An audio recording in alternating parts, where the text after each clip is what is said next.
Welcome back to SwitchCorner. It's time for my weekly look at my choice picks for the upcoming week joining the Switch. Now, I don't break down every single release here, simply put together those games that are, catching my eye while doing my best to avoid any, shovelware.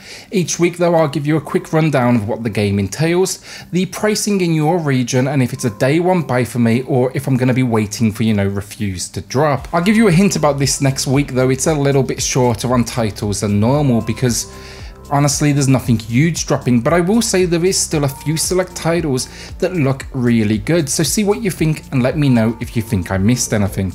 With that, look, hit subscribe if you love the Switch as much as we all do here. Join our growing family and let's get started.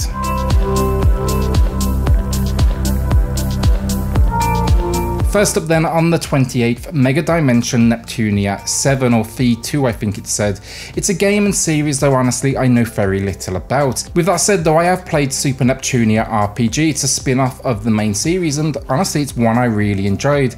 So I'm looking forward to now checking out this mainline entry. This one though, it does very little on the eShop to really explain what you're getting yourself into, and from a little digging and reviews on other platforms, I finally kind of got an idea. It's basically part RPG, part visual novel with a dose of fan service for good measure. Basically here the idea is we have four main characters who represent the main console lines. Well, the three main console lines in an unreleased Sega system. The story though sounds absolutely crazy and I'd suggest you do your research first with this one to see if it's gonna be for you.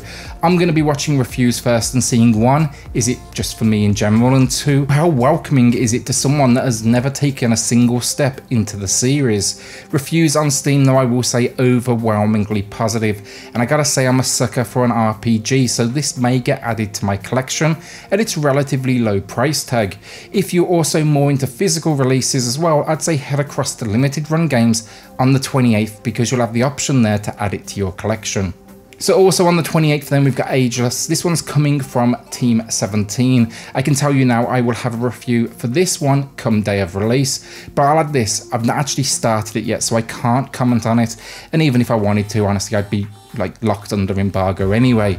This one though, it's being advertised as a story-driven puzzle platformer where you must alter the age of animals and plant life around you to progress. To me right now, looking at it, I'm thinking this is basically a Celeste clone, which is absolutely fine with me. If they can get even close to the quality of Celeste, we should have a winner on our hands here.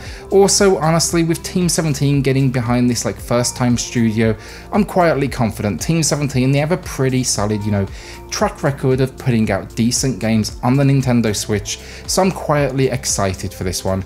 I would probably be a day one buyer honestly, but thanks to Team 17 and them sending a code my way, I'll be able to share my opinions with you morning of release, so do watch out for that. So Heroes of HAMMERWATCH now on the 30th, and honestly I gotta say first impressions I was not impressed. Seemed kind of pricey honestly. The graphics weren't really doing it for me, even though the style normally just gets me immediately. And yeah, the description just wasn't selling me on the eShop. Then though, I watched a trailer and I started to get into it, and the more I've kind of dug into it, the more curious I'm getting. Gotta say as well, overwhelmingly positive reviews for this one on Steam, so there's also 3,000 of them, so it seems like a pretty good sign to me. What we have here though is a action RPG roguelite with online co-op up to 4 players. You also get procedurally generated levels and different classes of warrior and over 100 unique items. This thing even throws in New Game Plus and free DLC packs, so that price, it ain't sounding so bad anymore. From what I'm seeing though, a lot of people out there are touting how basically addictive this one is. I went from really not interested to probably a day one buyer at this point. I'm actually really excited for it now. So Kingdom Rush now, this is kind of a weird one. Not long back we got a port of Kingdom Rush Frontiers on the console, which was a surprisingly fun take on the, tower defense genre. This one, from what I can tell, is actually a port though of the original game, coming in with a launch day discount. It makes it actually okay for me on the pricing front, super cheap anyway. but I'm curious to see once it's back up to full price, would I recommend it over the sequel first? Normally with a sequel, you know, we see a step up in quality, so are we gonna feel basically like we're getting a downgrade here? Also, I gotta say, Frontiers wasn't exactly story heavy, so I can't imagine this one will be absolutely necessary, so I'm curious to see how it can stand up. Here though, expect to be defending a kingdom from all sorts of enemies, you know, orcs, trolls, wizards, and yeah, one thing I really enjoyed about Frontiers, and it seems to be the same here, were the visuals. A decent amount of content too though, 61 different enemies, 18 towers to work with, upgrades, soldiers to command, extra game modes, and even in-game achievements. Always a bonus with a Switch build of a game, and it's something Nintendo really need to add into the Switch's like architecture at this point, because well, I just like achievements and the satisfaction they bring. I played Frontiers though, I won't be reviewing this one in the coming week, but I will happily add it to my collection at such a small price point, so if you have any questions, just, you know, shoot me a message after that. So visual novel fans now, Buried Stars. I was ready to click off this one immediately, honestly, expecting, you know, another romance visual novel, and that was about it. But it seems we may have actually something a little different here, and a take on the genre I love. It's a mystery adventure centered experience. It all takes place around like a murder that takes place at an audition for a survival TV show. Whoever the victim was, I gotta say, sounds like they would have been the worst contestant ever. But yeah, it's mixing 2D and 3D graphics, fully voice acted, though I wouldn't anticipate that's going to be English.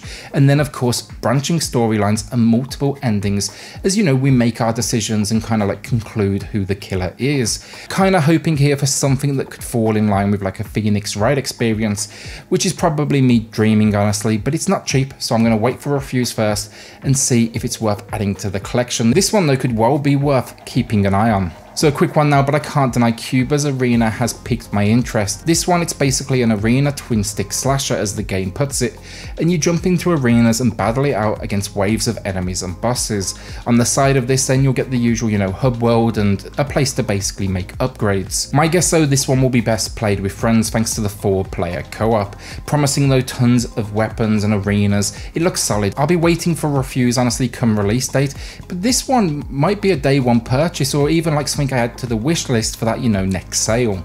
So next up then, the Nowhere Prophet, and I'll tell you immediately, it's way too expensive for me to go day one on this one, with just so little knowledge on the game, but it could be very decent. Recently, I've got more and more into the card deck genre, shall we say, and this one, it's combining like deck building with a single player campaign, so in my head, kind of hoping for like Slay the Spire 2, which is no doubt unrealistic. Here though, you're basically a leader who is leading your band of outcasts and like refugees to safety.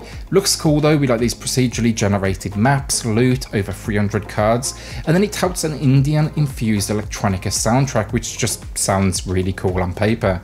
Reviews on Steam though are saying this one is challenging, and it seems to be getting kind of mixed opinions, but I'm going to check out a few reviews first though, because the price point just kind of honestly stings. It could be good though, it could very much be a hidden gem. So our penultimate game this week, Dodo Peak, a retro platformer where you play as a dodo bird out to rescue your like lost babies from danger, and it just looks seriously challenging even though the visuals may be deceiving. Clearly taking influence from Cuba though, the retro idea of simple but challenging is enough to, you know, get me hooked. Very little else to say about this one honestly. It's cheap, visuals look really nice, and I'll be reviewing it. It's also coming from Screenwave Media, who I'm pretty sure represent some of the big dogs out there, you know, like Beat 'em Ups and Spawnwave. So I'm just curious to see how many go ahead and pick this up day one, because I imagine we're gonna see a lot of coverage of this. Finally then, coming out on the 31st, Fairy Tail is an RPG coming from Koei Tecmo that gives us a turn-based strategy game based on the manga and anime of the same name. Be honest, I know nothing about Fairy Tail outside of it being highly regarded, so yeah, if you don't like the fact I'm playing it without watching it first, do not watch that review, because I got no chance of catching up. It ran for like 328 episodes. I'm a sucker though for a turn-based RPG, and after the incredible Trails that I reviewed recently, I'm psyched to jump into this one. Hopefully I can report back later in the week. It's accessible to newcomers and well worth a look. Not started it yet, so this isn't like a hint to the review. It's literally installing right now, so don't think I'm giving anything away here. Watch out for that review and I'll give you my full opinions then. Looking at the eShop though, look, the visuals look great. I like the idea of the story, and just overall it looks like something that's going to interest me. If I do really like it, I'll no doubt be watching the anime next. And that's it, another week down. Is there anything I've missed I should be checking out? I gotta say, there's some really weird games dropping this week. We've got like a couple of boyfriend dating simulators, The Executioner, a game about a man who tortures people for a living, but the publisher of that one, well, let's say they like their shovelware.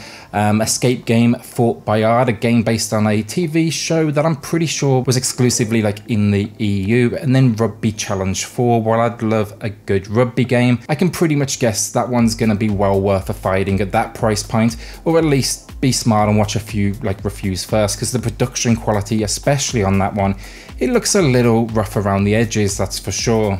With that then, like a huge shout out as always to the patrons of SwitchCorner who are just going above and beyond to support this channel. Means a lot to me, thank you all so much. If you want to check that out for yourself, I have linked it in the video description below. But otherwise, yeah, like hit subscribe if you love the Switch as much as we all do here. Join our growing family. We'll have you covered for things like reviews, deals and hidden gems on a weekly basis. And I'll see you all on the next video. Thanks everyone.